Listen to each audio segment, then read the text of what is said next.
nice, it's really nice to have frozen tuition for 4 years. It's beautiful.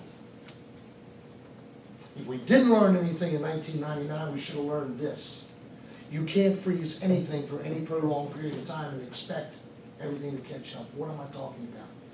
I'm talking about a bill that I had an intimate part in passing on you and your parents. It was House Bill 715. It was known as deregulation. We just knew that by freezing the electric rates in this state, it would spur competition, bring in new power companies, and at the end of the freeze, your rates would go down. Now, where do we get that idea? We're going to freeze the electric company rates for 7 years. And that's going to bring competition in. Did it work? Hell no, it didn't even begin to work.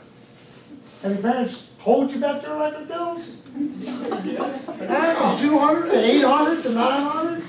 That was a genius of an idea, and I was part of that. In theory, it should have worked. We had no idea that Enron was a house of cards in California, and by then we're in, Florida is starting to fall, Pennsylvania is falling, Alabama is falling, and now Maryland's falling, because we were in the trap. Our governor said he was going to bring those rates down. He couldn't bring them down. It was a false promise etched in stone because it was the law. And even a brand new Public Service Commission, handpicked, told him there's nothing we can do except this. We squeezed $170 rebate out of one time, and in the end, one final $100 payment. That was the end of it.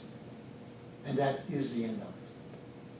I am glad that he listened to his own Public Service Commission and didn't blow the Electric de France deal, because had that gone south, Constellation Energy would leave this state, and Buffett would be back in play to buy Baltimore Gas and Electric, as he did the first time around. And then service would really have been bad, because if they're not headquartered here, what do they care?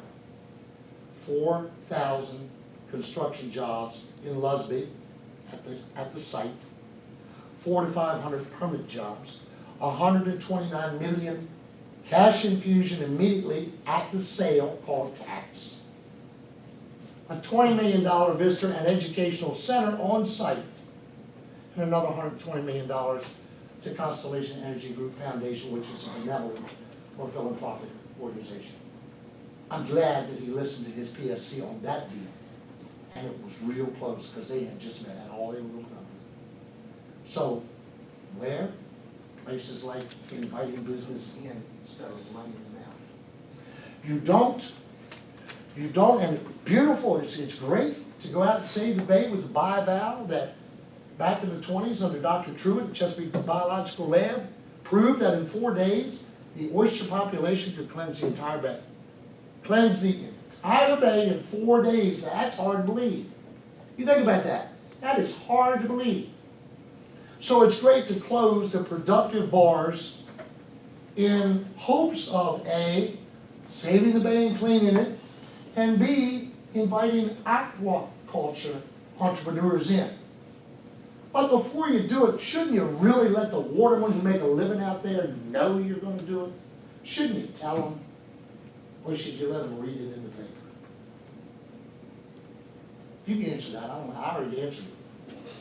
Shouldn't you let them know? Yes. But he didn't. He closed it. The enviros were happy. There's nothing wrong with being an environmentalist. Just be Bay Man, right? Right?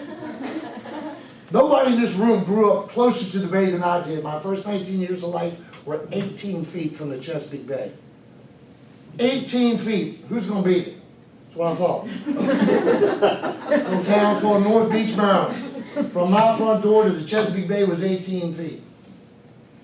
I got the pictures to prove it. So, you can relax some of the restrictions that are currently in place on business, like the unemployment insurance tax to beef the fund up. You don't triple your Mr. Businessman's unemployment insurance fund fee $500 per employee to $1,500, and then have me offer you a $3,000 incentive in the form of a tax credit to hire back somebody you just laid off because you can't afford the new premiums. Put that in your mind and think about it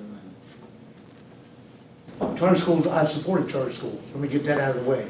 Under Glendanian, under Ehrlich, I support charter schools. The first part of your question. We funded K through 12 to historic levels. You did. That wouldn't have anything to do with perhaps playing with losing federal funds, would it? I mean, are you actually telling me that the General Assembly and the governor is going to fund at such and such a level because you have to? Because the federal dollars dictate that unless you do this, that, and thus, you're going to lose this much money in the federal government. Prime example of what can happen in that area is the No Child Left Behind Act. Is anybody not familiar with that?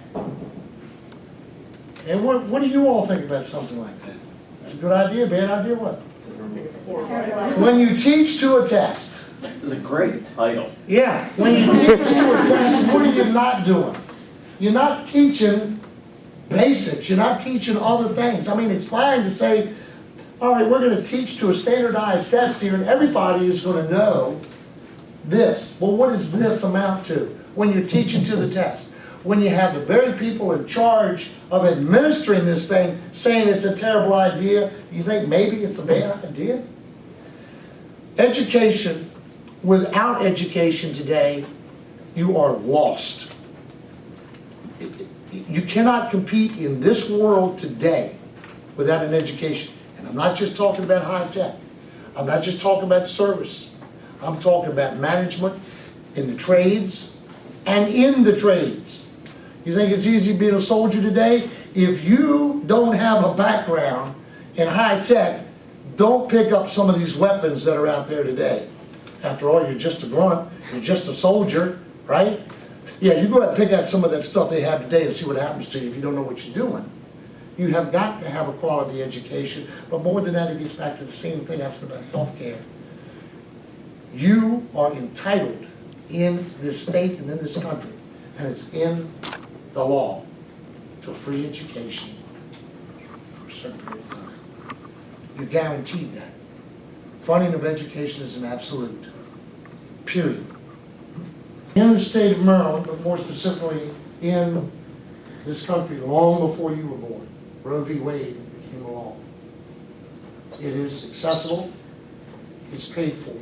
How have I voted in the past? I've come down on pro-life side. I've always voted pro-life side on the budget issue, because in the state of Maryland, funding for abortion is not in numbers, it's in language.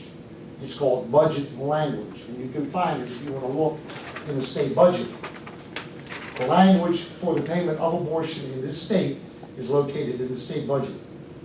While I disagree with it and argued against it, when it came time for the budget, I voted for it.